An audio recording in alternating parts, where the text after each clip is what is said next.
말씀 보겠습니다. 하나님의 말씀 마태복음 5장 17절에서 20절 말씀을 함께 보시겠습니다.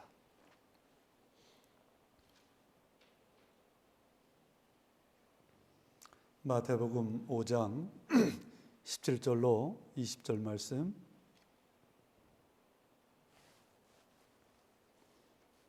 찾으셨으면 제가 받들어 읽겠습니다. 내가 율법이나 선지자를 폐하러 온 줄로 생각하지 말라. 폐하러 온 것이 아니요 완전하게 하려 함이라. 진실로 너에게 이르노니 천지가 없어지기 전에는 율법의 1점 유력도 결코 없어지지 아니하고 다 이루리라. 그러므로 누구든지 이 계명 중에 지극히 작은 것 하나라도 버리고 또 그같이 사람을 가르치는 자는 천국에서 지극히 작다 일컬음을 받을 것이요 누구든지 이를 행하며 가르치는 자는 천국에서 크다 일컬음을 받으리라.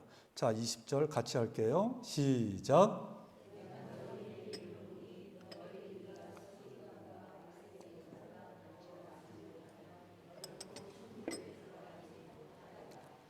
아멘. 천국에 들어가지 못하리라니까 겁나요?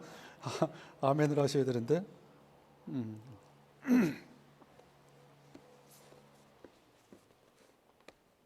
땡큐.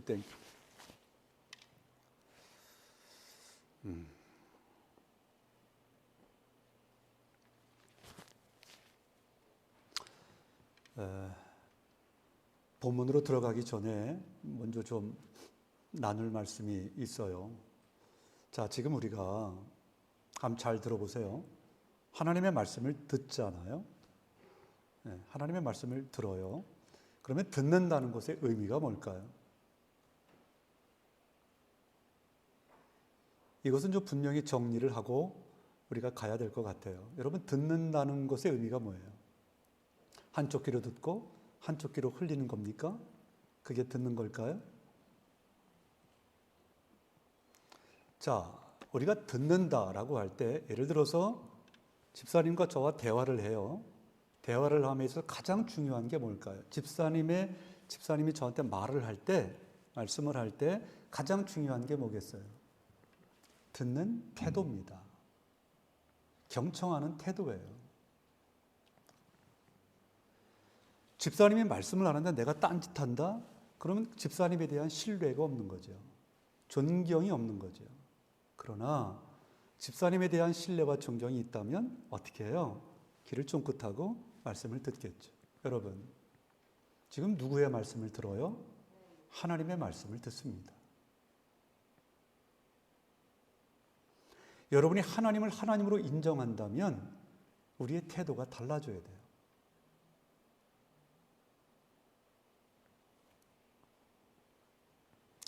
사람끼리 대화할 때 마찬가지, 만약에 상대방이 말할 때 지금도 말씀을 드렸지만 경청하는 태도를 한다, 이것은 상대방을 뭐하는 의미예요?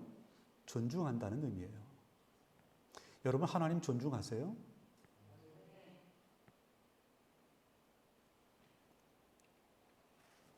성공하는 사람들의 이야기를 모아놓은 책이 있어요. 근데 그 성공하는 사람들의 그 가장 큰 포인트가 뭔가 했더니 능력이 아니었어요.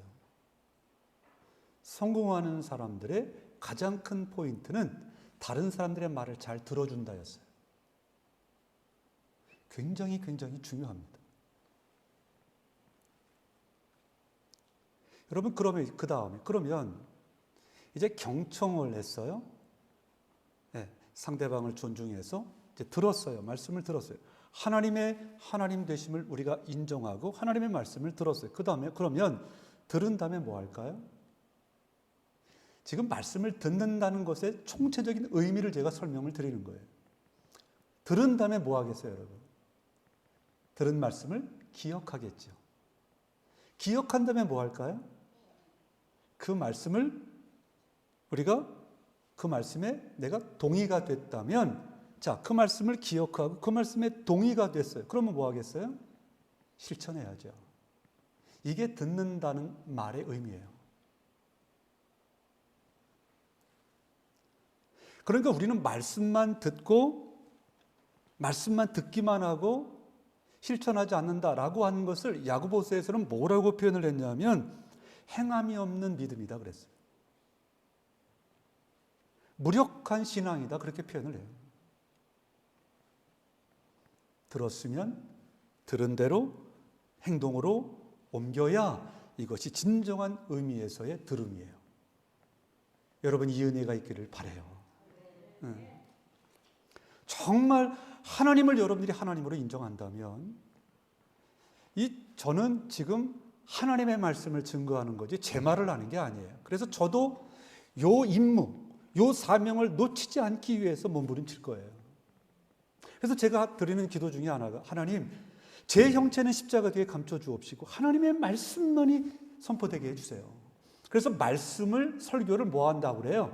선포한다고 그러죠. 그대로 그냥 하나님의 말씀을 그대로 증거하는 거예요. 이게 저의 의무고 저의 사명이죠. 그러면 여러분들은 그 선포된 말씀을 어떻게 하는 거예요? 들으셔야 돼요. 누구의 말로요? 하나님의 말씀으로요. 여러분이 하나님을 하나님으로 인정한다면 그 하나님의 말씀을 어떻게 들어야 돼요? 딴짓하면서요? 귀담아 들어야죠. 경청하는 태도가 귀하다니까요. 그러면 그 듣고 나서 뭐예요? 기억하고 그 말씀에 동의를 표하고 그 말씀대로 살아가는 거죠. 여러분, 우리의 믿음의 성숙은 어떻게 이루어집니까? 우리의 믿음의 성숙, 이 믿음의 성장은 어떻게 이루어져요? 처음이 뭐예요? 듣는 것에서부터 시작합니다.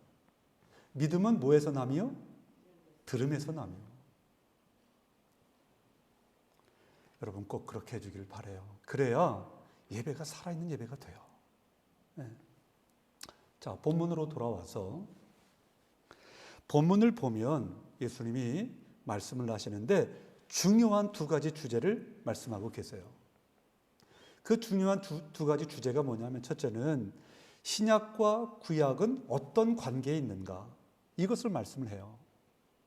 그 다음에 또 하나는 성경 전체에서 가장 중요하게 다루고 있는 여러 가지 주제가 있는데 그 주제 중에 하나인 의, righteousness, 이 진정한 의는 무엇인가? 이 부분을 오늘 본문에서 주님은 다루고 계세요. 그래서 이 두 가지를 여러분과 좀 살펴볼 거예요. 첫 번째는 뭐예요? 신약과 구약은 어떠한 관계가 있는가? 두 번째는 진정한 의가 뭔가? 이 두 가지를 여러분과 좀 나눌게요. 자, 먼저 신약과 구약의 관계는 어떠한 관계인가? 무슨 관계인가? 좀 볼게요. 여러분 전제할게요. 뭘 전제를 제가 할 거냐면 신약과 구약에 있어서 정말 중요한 게 뭐냐면 하나님의 시각으로 전체를 바라볼 수 있어야 된다는 거예요. 이게 굉장히 전제가 되셔야 합니다. 다시 한번요. 신약과 구약 성경을 보실 때 무슨 전제가 있어야 되냐면 하나님의 시각으로 뭘 바라봐야 된다? 전체를 바라봐야 된다. 왜냐? 우리가 제자훈련 때 했어요. 여러분 신약과 구약은 한 주제를 다루고 있습니다. 그 주제가 뭐예요? 우리 제자훈련 때 다 했잖아요. 메시아이신 예수 그리스도를 다루고 있어요. 그러니까 구약 성경은 오실 메시아를 기록한 책이에요. 신약 성경은 오신 메시아를 기록한 책이에요. 그러니까 구약과 신약은 떨어집니까? 연결됩니까? 연결되죠. 하나의 주제를 다루고 있으니까. 그러나 구약은 메시아가 왔어요, 안 왔어요? 오실 메시아를 계시한 책이니까 어때요? 좀 흐릿하죠. 그래서 이 구약은 신약의 그림자다 이렇게 말해요. 흐릿해요. 그런데 신약은 어때요? 메시아신 예수님이 왔으니까 선명하죠. 그래서 이 구약과 신약의 관계는 뗄래야 뗄 수가 없는 연결되어진 관계다. 이게 딱 끝내면 돼요. 그런데 조금 더 덧붙일게요.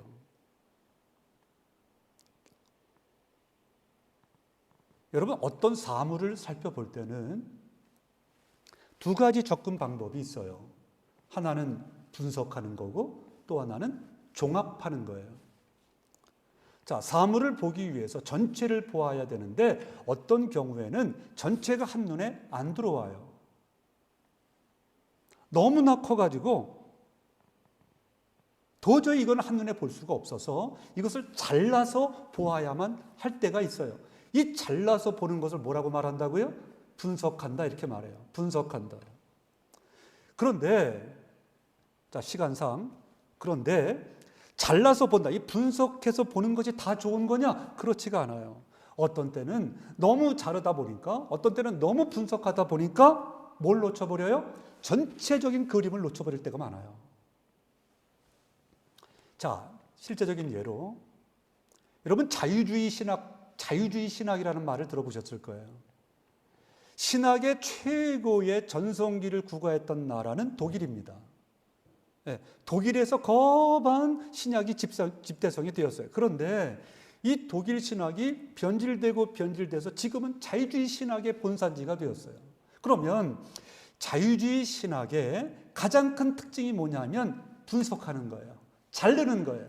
성경을 토막토막 내버렸어요. 그런데 아까 제가 말씀을 드렸어요. 분석한다고 잘라서 본다고 다 좋은 거냐? 그렇지 않다고 그랬어요. 왜요? 전체적인 그림을 놓쳐버리는 경우가 많기 때문에. 그러니까 이 자유주의 신학자들이 그와 같은 실수를 범해요. 가령 예를 들어서 신약 성경을 이야기를 할 때 이 자유주의 신학자들이 주장하는 게 뭐냐면 신약 성경에는 두 가지 흐름이 있다는 거예요.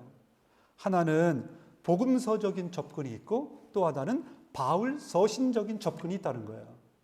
자, 복음서적인 접근, 바울 서신적인 접근, 뭐가 다를까요?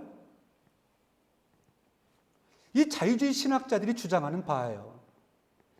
내용을 이야기하면 한두 끝도 없으니까 그렇게 좁고, 자, 그래서 결국은 이들이 주장하는 게 뭐냐? 이 두 가지가 충돌한다는 거예요. 복음서적인 그 신학과 바울 서신적인 신학이 충돌을 한다는 거예요. 여러분 이런 책 제목을 들어보셨는지 모르겠어요. 자유주의 신학자들이 쓴 책 가운데 뭔 책이 있냐면 예수의 종교와 바울의 신학이라는 책이 있어요. 예수의 종교와 바울의 신학. 여러분 느낌이 어때요? 예수의 종교와 바울의 신학. 그럴싸하잖아요. 딱 들었을 때 뭐 대단한 것 같잖아요. 그런데 그 내용을 보면 어떤 내용이냐면 예수님이 믿는 내용과 바울이 믿는 내용이 다르다는 거예요. 그래서 이것이 충돌을 한다는 거예요. 아까도 제가 비근한 예를 들었지만 여러분 그러면 뭐예요? 우리는 바울 종교를 믿는 거예요? 예수 종교를 믿는 거예요? 이들의 그 주장에 의하면 말도 안 되는 얘기죠. 말도 안 되는 얘기. 그러니까 이런 식의 분석을 한다는 사람들이 좀 배웠다고 하는 자유주의 신학자들이 내놓는 그런 결과예요. 신약 성경의 본질을 다 깨버리는 거죠.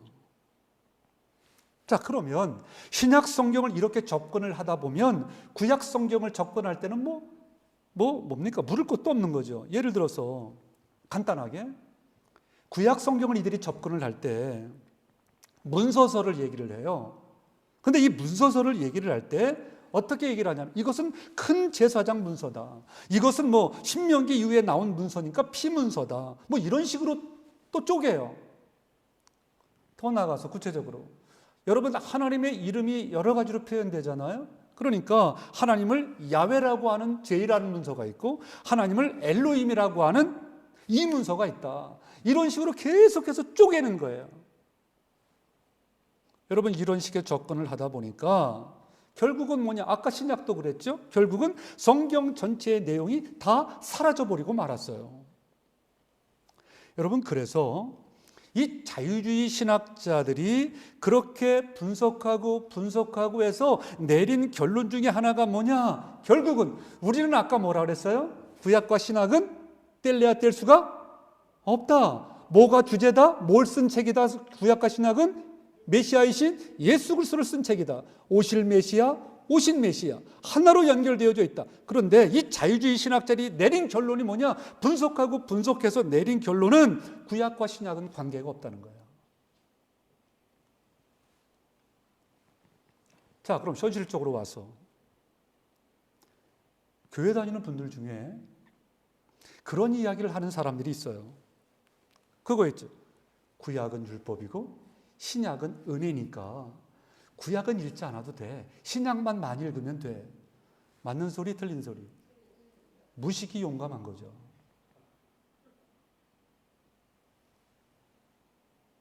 너무너무 어떻게 그렇게 해?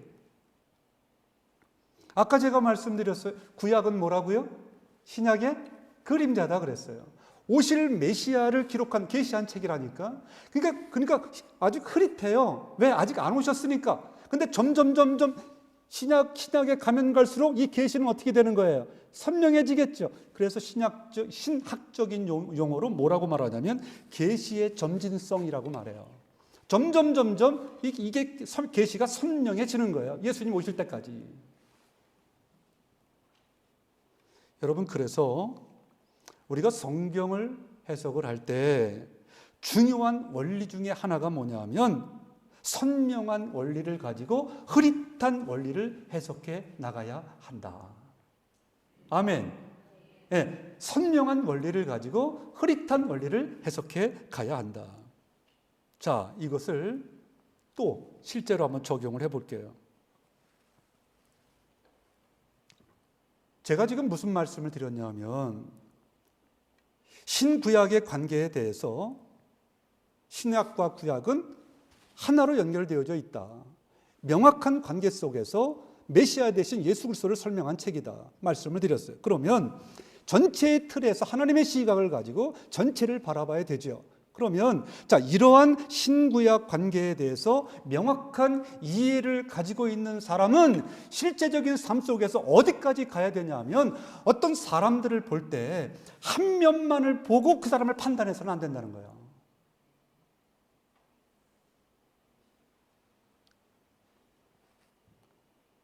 이것은 성경을 보는 시각뿐만 아니라 사람을 대하는 시각에서도 그대로 적용되어져야 한다. 자, 어떤 사람이 한 가지 행동을 잘못했어요. 근데 그 한 가지 행동을 가지고 그 사람을 매도하거나 정죄하거나 아주 그냥 못된 사람으로 취급해버리면 이거 돼요, 안 돼요? 하나님의 시각이에요, 아니에요? 아니에요. 우리는 어떤 시각으로 봐야 하냐면 어떤 사람이 실수를 해서 잘못을 했어요. 그렇다고 한다면 우리는 예수 그리스도를 닮아가는, 지금 우리는 진행형이니까요. 우리는 지금 완전히 예수님을 닮은 상태가 아니잖아요.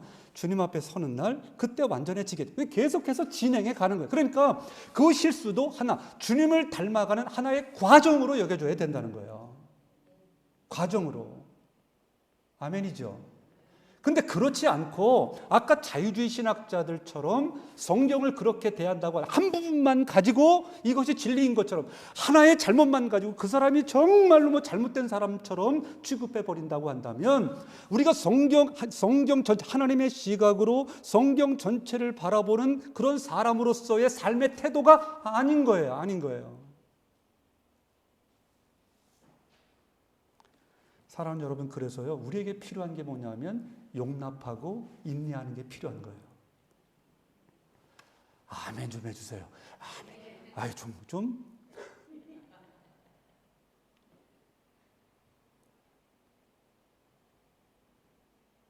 자, 그런데 예수님이 왜 이 말씀을 하실까요? 본문에서 대상이 그렇게 살아가는 사람이 있기 때문에 지금 말씀하시는 거 아니겠어요? 그 대상이 누구예요? 바로 서기관과 바리새인들이에요. 서기관과 바리새인들은 전체를 바라보는 하나님의 시각으로 사람을 보는 게 아니에요. 자기 기준이 있는데 그 자기 기준에 맞으면 오케이, 안 맞으면 노. 그냥 정죄해 버리는 거예요. 여러분, 사람을 함부로 판단하고 정죄하면 돼요?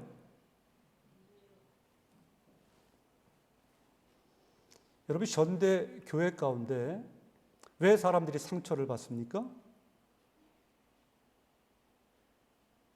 왜 현대교회 안에서 그렇게 갈림이 있고 나눔이 있고 왜 사람들이 눈물을 흘리고 그래요? 세상에서 상처받는 사람들보다 교회 안에서 상처받는 사람들이 더 많다잖아요. 그 이유가 뭐예요? 이게 안 되기 때문이에요. 사랑하는 여러분, 우리의 삶의 기준은, 우리의 말의 기준은 말씀이에요. 내 기준이 아니라고요.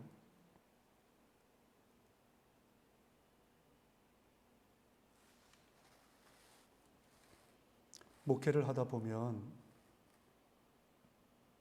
너무너무 마음이 아플 때가 많아요. 함부로 말을 해요. 함부로. 그게 하나님께서 그렇게 말씀하셨어요? 어디 하나님이 그렇게 말씀하셨어요? 여러분, 중요한 게 뭔지 아세요? 하나님이 우리를 그렇게 대한다고 생각해 보세요. 살아날 사람 있어요? 없어요. 없어요. 그냥 하나님은 우리를 봐주시는 거예요. 묵묵히 봐주시는 거예요. 우리가 한두 번 잘못합니까? 그럼에도 하나님은 우리를 넉넉히 봐주시면서 용납해 주시고 용납해 주시고.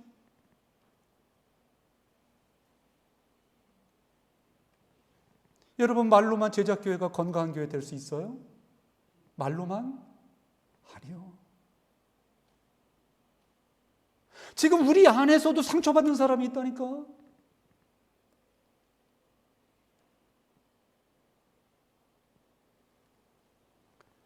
여러분, 질문이요. 우리의 삶의 기준은 말씀이에요? 자기 생각이에요? 시작. 말로만?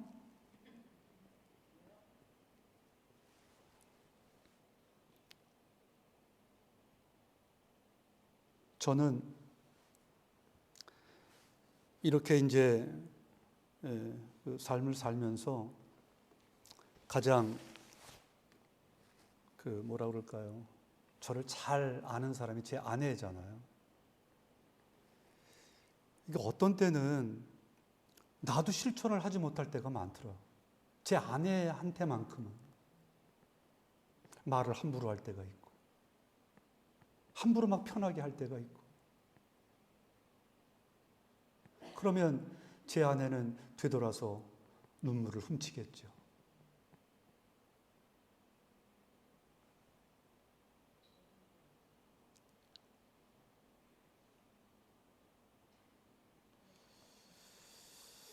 여러분,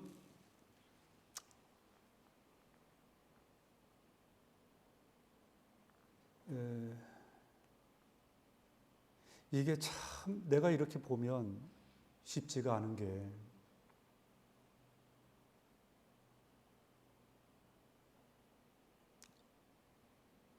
왜 모든 사람은 말씀에 적용되어져야 되는데 왜 자기는 적용되면 안 될까요?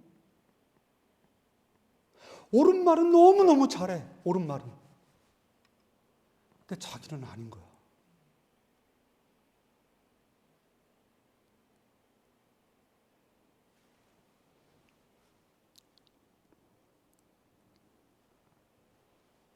여러분, 우리의 믿음의 성장이 왜 안 될까요? 우리의 믿음이 왜 성장을 못 이룰까요? 이거를 안 버리기 때문이에요. 여러분, 30년, 40년, 아무리 교회 다니면 뭐 할 거예요? 자기 주장 그대로 가지고 있는데, 서기관과 바리새인들 얼마나 율법 잘 지킨다고 말하는 사람들이에요. 근데 왜 주님은 이들에게 지금 이 말씀을 하시는 거예요? 안 변하는 거예요, 안 변해. 자기 생각으로 꽉 차가지고 말씀 지킨다고 뭐 말만 하지. 응?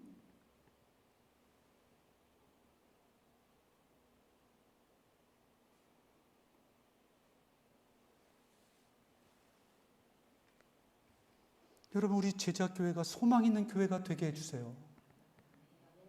우리 제자교회가 건강한 교회가 되게 해주세요. 누가 그렇게 할 수 있어요? 우리 각자가. 교회는 건물이 아니잖아요. 여러분이 교회잖아요. 여러분이 살지 않으면 교회는 죽는다니까. 여러분이 변하지 않으면 교회는 안 변한다니까. 질문이요. 다윗은 좋은 사람이에요, 나쁜 사람이에요? 함정이 있어요? 다윗은 좋은 사람이에요, 나쁜 사람이에요?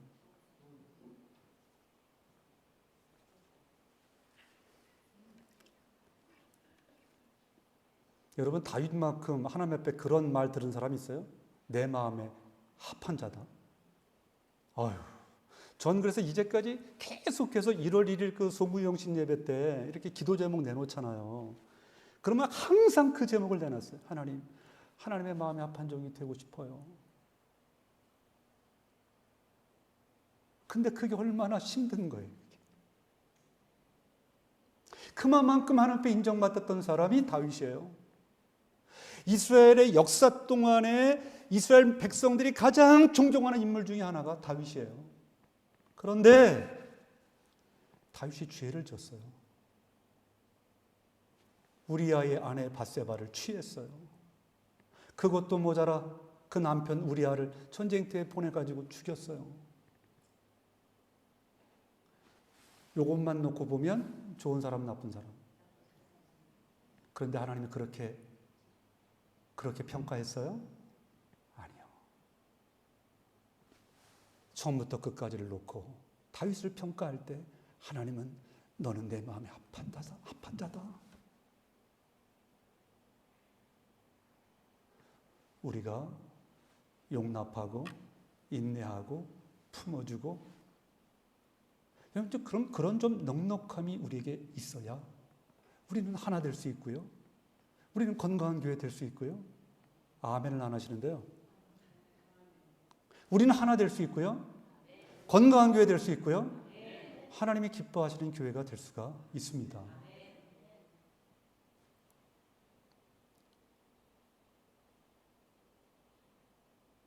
신구약의 모든 말씀, 이제부터는 경솔하게 대하지 말고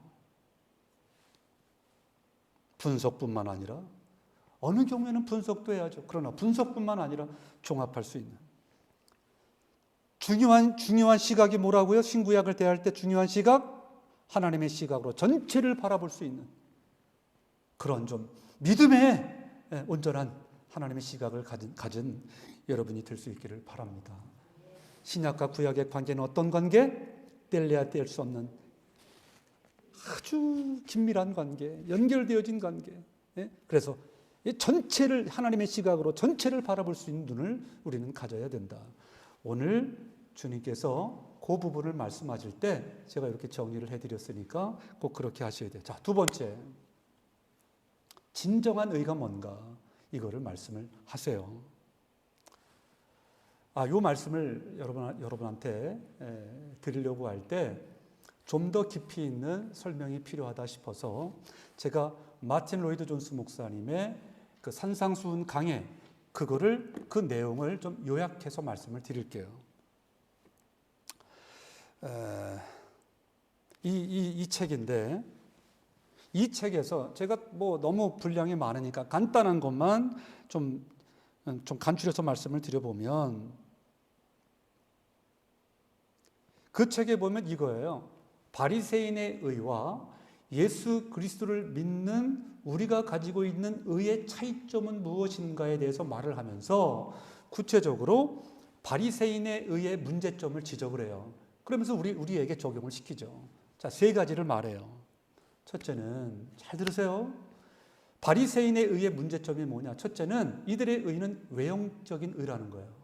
외형적인 의. 여러분, 우리가 산상수훈을 지금 하고 있는데 산상수훈 처음 부분에 우리가 뭐 했죠? 팔복을 나눴죠. 팔복. 여러분, 팔복을 우리가 말씀을 나누면서 팔복의 가장 중요한 포인트는 어디에 있었어요? 제가 밀턴에서도 그 말씀 드렸는데 저는 여러분들이 잘 까잡수셔서 감사해요. 기억을 못 해줘서 감사해요. 이 팔복의 가장 중요한 포인트는 어디에 있다 그랬어요?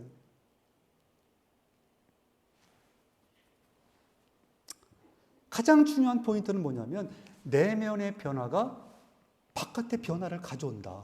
이거예요. 심령이 가난한 자는 복이 있나니 마음이 청결한 자는 복이 있나니. 여러분, 어디서부터 시작해요? 다 내면에서부터 시작해요. 내면에서부터. 그러니까 내면의 변화가 있어야 진정한 뭐가 있다는 거예요? 밖의 변화가 있다는 거예요. 이게 팔복의 포인트입니다. 자, 그런데 지금 주님이 바리새인들의 이 의를 지적을 하면서 그 지적하는 포인트가 뭐냐면 그거예요. 바리새인들의 의는 내면에는 관심이 없는 거예요. 이 속사람, 내면에는 관심이 있고 항상 뭐에만 관심이 있어요? 겉사람에게만 관심이 있어요. 사람들이 나를 어떻게 보느냐. 또 한 번 말씀드려요. 자, 그때 당시에 우리의 경건을 이루기 위해서 도움을 주는 중요한 주제 3가지가 있었어요. 제가 이거 몇 번 말씀드렸어요. 첫째가 뭐예요? 구제하는 거. 그 다음에 기도하는 거. 그 다음에 금식하는 거. 구제와 기도와 금식. 이게 우리의 경건을 이룸에 있어서 너무너무 중요한 요소들이었어요. 그런데 이 중요한 이 요소들을 서기관과 바리새인들은 어떻게 사용했어요? 기도 어떻게 했어요? 길거리에 나와서 사람들이 있을 때 기도했다고요. 근데 이 출발점은 어땠냐면 이 사람들은 하루에 3번 시간을 정해놓고 기도를 했어요. 근데 어느 날 시장을 갔는데 정한 기도 시간이 된 거예요. 그래가지고 그 자리에서 무릎을 꿇고 기도를 했어. 그거 좋은 거예요, 나쁜 거예요? 좋은 거죠. 순수한 마음이. 그래서 기도를 했는데 기도를 하고 딱 일어났는데 사람들이 칭찬하기 시작했어요. 아, 당신 참 기도 많이 하는 사람이다. 당신 참 믿음 좋은 사람이다. 이것이 뇌리에 계속 남은 거예요. 그래서 어떻게 했어요? 그 다음 날도 뭐 받고 싶어서? 사람들에게 칭찬받고 싶어서 그 시간에 가서 사람들이 볼 때 기도를 하는 거예요. 이것이 계속 되풀이 되다 보니까 이 경건에 이르게 하는 이 기도라고 하는 요소가 뭐였어요? 타락됐어요. 하나님 앞에 나아가는 요소가 아니라 누구에게 보이는 요소로 사람에게 자기 믿음이 있다라고 자랑하는 요소가 되어버렸단 말이에요. 여러분, 이 금식할 때 뭐 했어요? 여러분, 금식도 귀한 거잖아요. 하나님과 은밀한 관계 속에서 깊이를 나누는 거 아니에요? 근데 이들은 금식 어떻게 했어요? 더 머리를 풀어 헤쳤어요. 뭐 한다고요? 사람들한테 다 금식한다고. 그거 자랑하려고. 구제 어떻게 했어요? 구제. 사람들이 볼 때 동전 땡그랑 소리 나게 했다고요. 나 뭐 한다고? 구제한다고. 사람들이 좀 알아달라고. 경건에 이르게 하는 너무너무 귀한 요소들, 이 구제와 기도와 금식이 이렇게 타락이 될 수 있다고요.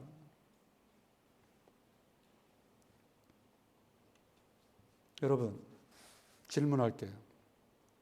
사탄이 가장 좋아하는 것 중에 하나가 뭔지 아세요? 외식이에요, 외식. 바깥에서 밥 먹는 게 아니라 외식. 자, 여러분, 사단이 여러분들이 기도하는 것, 여러분들이 예배하는 것, 여러분들이 찬양하는 것, 여러분들이 봉사하는 것 좋아합니까? 안 좋아합니까? 몰라요? 사단이 여러분들이 기도하고 찬양하고 봉사하고 예배하는 것 좋아합니까? 안 좋아합니까? 싫어하죠. 그런데 그 싫어함에도 불구하고 지금 여러분은 교회에 나와서 뭐 하고 있어요?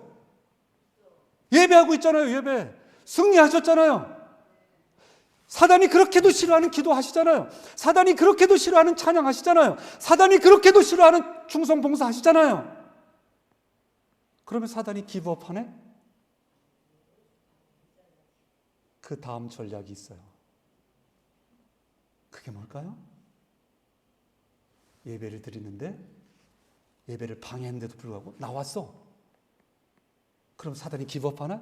아니요. 그 다음 전략 뭐예요? 외식하면서 예배를 드리게 하는 거예요. 그래서 제가 늘 강조하는 게 뭐냐면 몸만 나왔다고 예배가 아니다. 하나님은 영이시니 예배하는 자가 영과 진리로 예배해야 한다. 그래서 하나님은 영이시니 우리의 영이 하나님을 예배해야 돼. 그러면 우리의 영이 하나님을 예배하려면 우리의 힘으로 됩니까? 그래서 중요한 게 뭐라 그랬어요? 성령의 도우심을 받아야 돼요. 성령의 도우심을. 여러분, 그래서 하나님이 기뻐하시는 예배를 드리려면 우리가 성령의 도우심을 구해야 되는 거예요. 하나님은 영이시니 예배하는 자가 영과 진리로 예배할지니라. 그 말이에요, 그 말.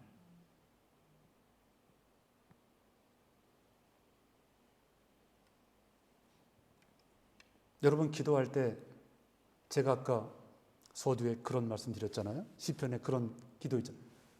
죄악을 품고 기도하면 내가 듣지 아니하겠다 그랬어요.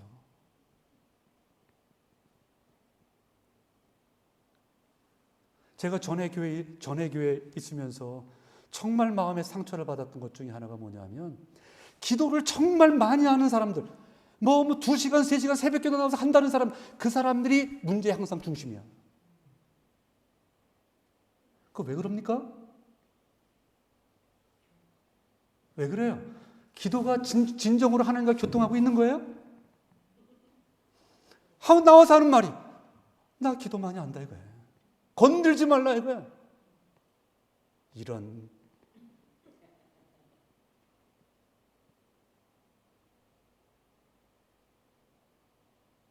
제가 거기서 얼마나 책임감을 느꼈는지 몰라요.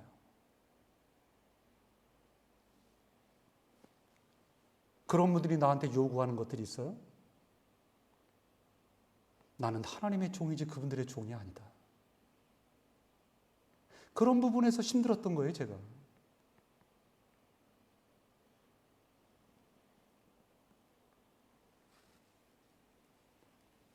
여러분 외식하시면, 기도를 하건 봉사할 때 사람 여러분 그것도 그럴 수 있죠. 인간인가라. 왜 사람 의식하자. 그러나 그것이 주된 것이 되면 여러분 반드시 실족합니다. 반드시. 나 안 알아줬다? 난리가 나는 거예요. 난리가 나는 거예요. 나를 안 알아줘? 난리가 나는 거예요. 여러분 우리 교회가 그런 교회가 되면 되겠어요? 여러분 정말 믿으시고 신뢰하시고 정말 여러분 확신해야 될 것이, 하나님이 여러분들을 보십니다.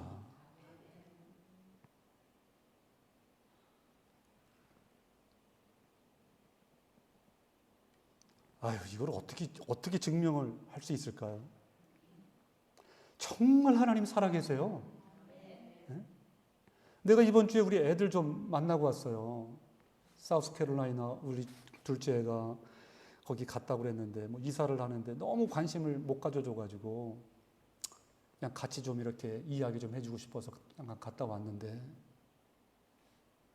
애들하고도 은혜를 나눴어요. 은혜를. 정말 미안한 게 많죠, 애들한테.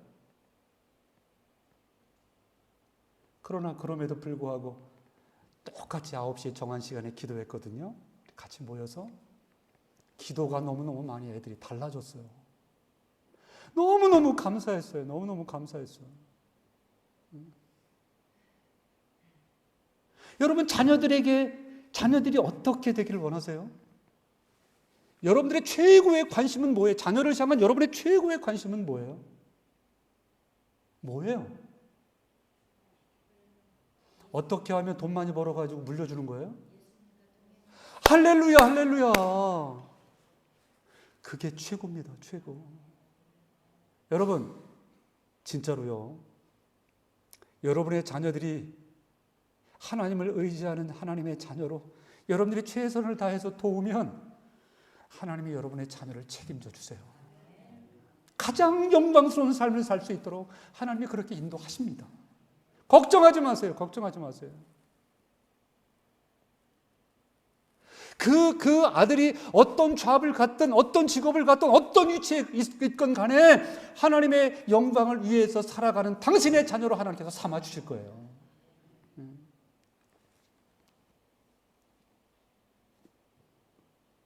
중세시대에 성자로 추앙받았던 프란체스코가 40일 금식 기도를 하고 있었어요. 근데 그를 따르던 제자들이 많으니까 제자들도 이 40일 금식에 동참을 하는데, 갑자기 한 제자가 다른 제자를 이렇게 끌고 와서는 외친 거예요. 이 녀석이 매일 주방에서 스프를 몰래 먹고 있었습니다.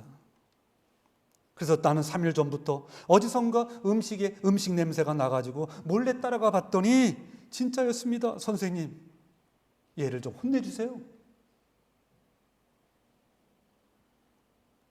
다른 제자들도 배신을 했다고 생각하니까 다른 제자들도 막 화가 났어요.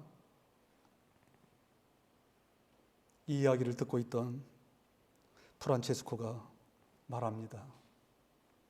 주방에 있는 스프를 가져와라. 한 제자가 가져오니까 스프를 보자마자 프란체스코가 크게 한 입을 떠서 먹었어요. 이 광경을 본 제자들이 얼마나 놀랐겠어요. 근데 그 놀라고 있는 제자들을 향하여 프란체스코가 이렇게 말했어요. 너무너무 의미가 있어요. 뭐라고 말했냐? 들으세요, 여러분. 들어보세요. 우리가 금식을 하는 이유는 예수님을 깊게 묵상하고 그분의 성품을 배우고자 함이지, 금식을 했다고 우월감을 가지고 남을 비방하기 위해서가 아니다. 그런 금식이라면 여기서 그만두는 것이 훨씬 좋다. 뭐 때문에 여러분, 여러 가지가 있잖아요. 여러 가지가. 뭐 때문에 하시는 거예요? 도대체.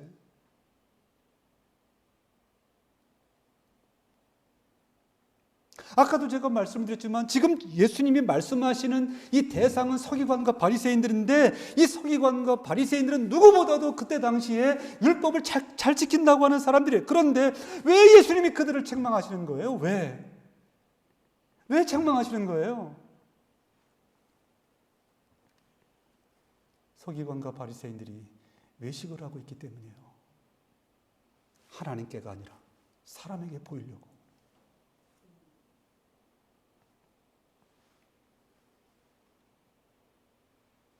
여러분, 이민교회의 현주소를 들여다보세요.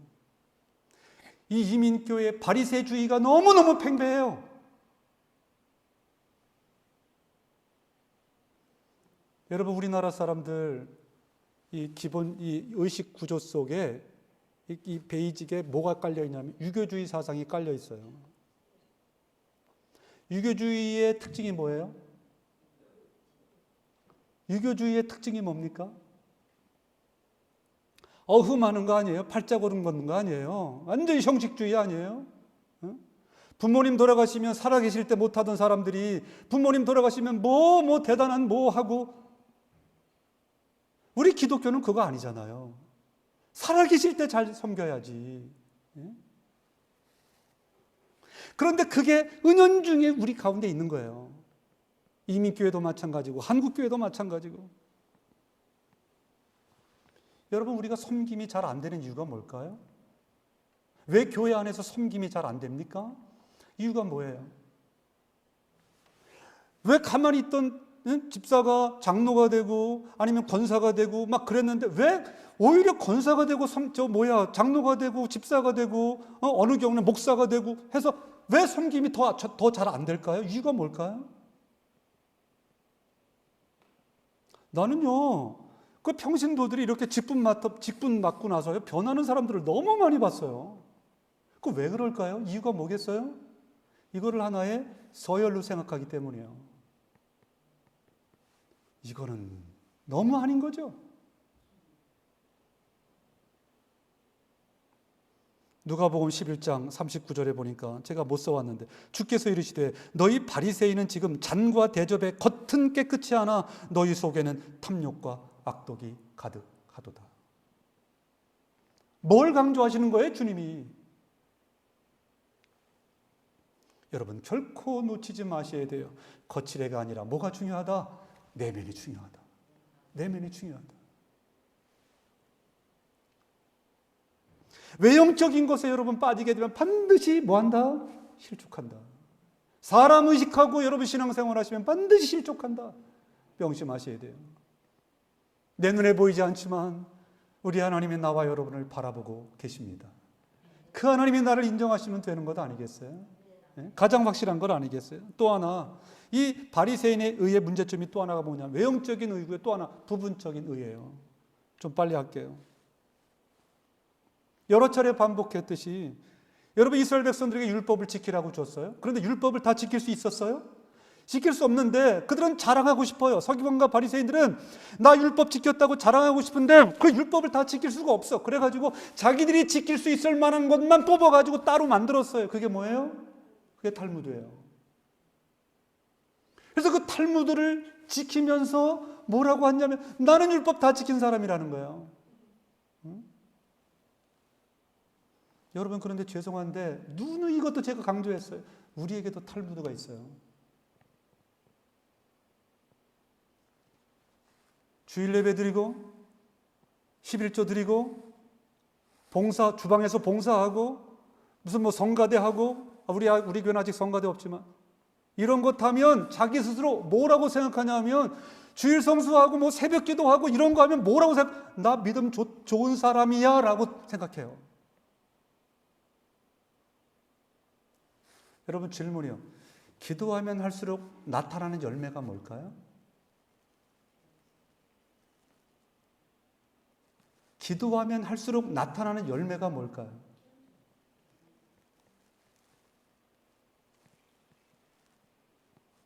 여러분, 기도는 누구와 하는 거예요? 기도는 누구와 하는 거예요? 하나님과 하는 거죠. 집사님 지금 정답을 말씀하셨어요. 여러분, 기도하는 사람이 어떻게 교만할 수 있어요? 기도하는 사람이 어떻게 자신을 내세울 수 있어요? 그건 어딘가 잘못된 거잖아요. 그 하나님, 이상한 하나님 만나고 온 거죠.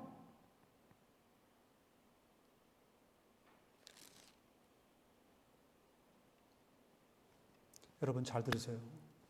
11조 너무 귀한 거예요. 주일 예배 너무 귀한 거예요. 새벽 기도 너무 귀한 거예요. 주방에서 봉사하는 거 너무 귀한 거예요. 성가대 하는 거 너무 귀한 거예요. 그러나 그건 몇 가지 했다고 해서 나를 다 커버하는 것이 아니라는 거예요.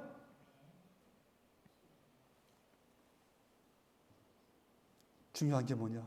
부분이 아니라 속사람이 같이 가야 된다. 부분이 아니라 전체가 중요하다. 아멘. 부분적인 의가 아닌 거예요. 전체가 중요한 거예요. 전체가. 세 번째, 이 바리새인의 의가 문제가 또 뭐냐면 외형적인 의고 부분적인 의고 또 하나가 재해석된 의예요. 재해석된 의. 다시 말하면 자기 기준대로 해석하는 거예요. 여러분, 지금 유행하고 있는 신천지, 여호와 증인, JMS, 제7일 안식교, 몰몬교 다 뭐가 문제입니까? 성경을 온전히 믿는 분들이에요, 이분들이? 아니죠. 몇 개 뽑아가지고 자기들이 가지고 있는 생각과 철학에 성경을 끼워 맞춘 거죠. 그래서 이걸 가지고 진리라고 사람들을 현혹하는 거 아니에요? 너무너무 위험하죠. 여러분, 이것이 바리새주의인데 그러면 결론적으로 그러면 진정한 의가 뭘까? 결론이에요. 진정한 의가 뭘까요? 여러분, 신구약 전체에 흐르고 있는 의는 뭡니까? 신구약 전체에 흐르고 있는 의는 뭐예요? 진정한 의는 뭐예요? 바로 예수 그리스도의 십자가의 의입니다. 이게 진정한 의예요. 여러분, 그러면 인간이 내 의를 가지고 좋은 데 가려고 하지만 그게 됩니까? 안 되잖아요. 안 되잖아요. 그래서 완전한 의가 되신 죄 없으신 예수님이 이것이 이제 하나님 우리를 쓰려고 취하신 방법인데, 완전한 의가 되신 죄 없는 예수님이 이 땅에 오셔가지고 나와 여러분들의 죄를 위해서 십자가에서 대신 죽으셨단 말이에요. 그래서 여러분, 중요한 게 뭐냐면 그 예수님을 믿으면 뭘 믿는 거예요? 나의 죄를 위해서 십자가에 달려 돌아가셨다는 그 사실을 믿으면 하나님은 그 믿음을 뭐로 여겨주시는 거예요? 의로 여겨주시는 거예요.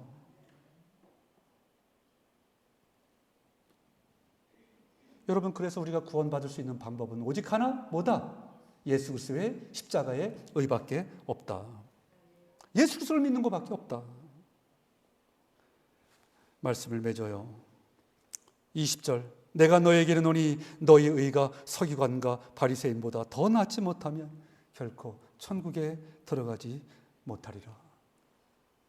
사랑하는 여러분, 여러분의 의가 바리새인의 의보다 더 낫지 못하면 여러분, 이것을 어떻게 받아들이실래요? 여러분의 의가 바리새인의 의보다 더 나을 수 있기를 주님의 이름으로 축복합니다. 외식적인 것, 부분적인 것, 자기 주장대로 해석하는 것 다 버리시고 오직 예수 그리스도의 십자가의 이것을 붙들고 진정한 구원받은 자로 남은 생에 나를 구원하신 그 하나님의 영광을 위하여 하나님의 뜻을 이루며 하나님의 나라를 세우며 이 몸된 제자교회를 세우며 정말 거룩하고 아름답게 남은 생애가 아름답게 드려지는 저와 여러분의 삶이 될 수 있기를 다시 한번 주님의 이름으로 소망합니다. 우리 기도할게요. 찬양할게요. 예수의 길, 우리 아까 했던 찬양,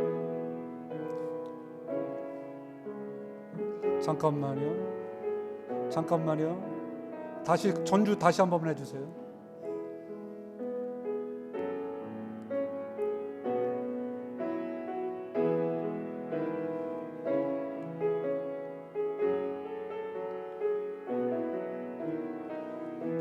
안개 속에서 주님을 보내 아무도 없을 것 같던 그곳에서 손 내미셔서 나를 붙드네 길 잃고 쓰러져 가던 그곳에서 주 말씀하시네 내 손 잡으라고 내가 곧 길이요 진리 생명이니 나 그 길을 보내 주 예비하신 곳 다른 길로 돌아서지 않으리 예수의 길 그 좁은 길 나는 건네 주 손 잡고 그 무엇도 두렵지 않네 주님 주신 약속 내게 있으니 세상의 길 그 험한 길 승리하네 성령으로 그 무엇도 바라지 않네 저 하늘에 내 소망 있으 예수의 길 다시 한번 하죠 예수의 길 그 좁은 길 나는 건네 주 손 잡고 그 무엇도 두렵지 않네 주님 주신 약속 내게 있으니 세상의 길 그 험한 길 승리하네 성령으로 그 무엇도 바라지 않네 저 하늘에 내 소망 있으니 하나님 우리의 삶을 하나님 붙들어 주셔서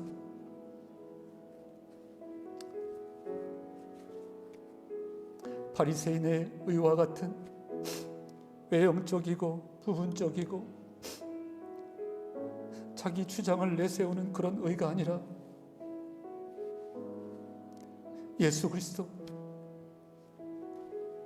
하나님이신 그분이 이 땅에 사람으로 오셔서 우리의 모든 죄를 담당하시고 십자가에서 돌아가신 그 예수 그리스도의 십자가의 의 그 예수님을 우리가 믿을 때 하나님은 그 믿음을 의로 여겨주셔서 우리를 당신의 자녀 삼으시고 이 땅에서 주님과 동행하는 성령과 동행하는 놀라운 삶을 살게 하신 하나님 아버지 우리의 남은 생애가 구원받고 우리를 구원하신 그 목적에 합당하게 아버지 하나님 앞에 진실하게 드려져서 우리를 통하여 하나님의 나라가 확장되어지고 주님의 몸된 교회가 세워지고 정말 하나님이 주시는 그 평강을 누리며 하나님이 주시는 기쁨과 감사를 누리며 내가 나에게 아버지 하나님이 허락되어진 그 옆에 있는 모든 사람들을 주께로 인도해내며 나의 사랑하는 자녀들 주께로 인도해내며 나의 사랑하는 남편, 나의 사랑하는 아내를 주께로 인도해내며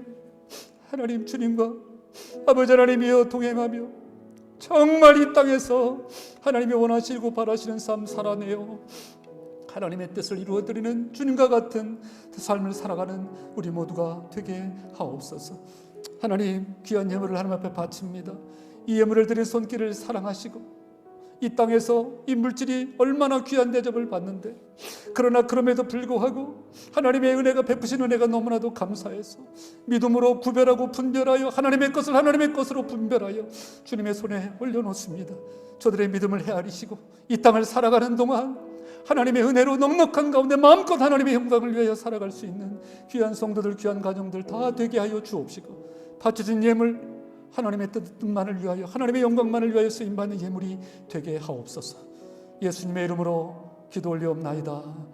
아멘. 축도합니다. 이제는 우리 주님 예수 그리스도의 크신 은혜와 하나님 아버지의 만극하신 사랑하심과 성령님의 감화 감동 위로 충만 교통케 하심이 마음과 뜻과 정성을 모두 하나님을 예배하고 돌아가는 우리 사랑하는 성도들 머리 위에 이제로부터 영원토록 함께 있을지어다. 아멘. 아버지 하나님 감사합니다. 모든 영광 받아 주옵소서. 우리 사랑하는 성도들을 하나님 품어주시고 아버지 귀한 관계 속에 하나님이 주시는 은혜와 평강 가운데 승리하며 살아가는 귀한 성도들 다 되게 하옵소서. 하나님 감사합니다. 모든 영광 받아 주옵소서.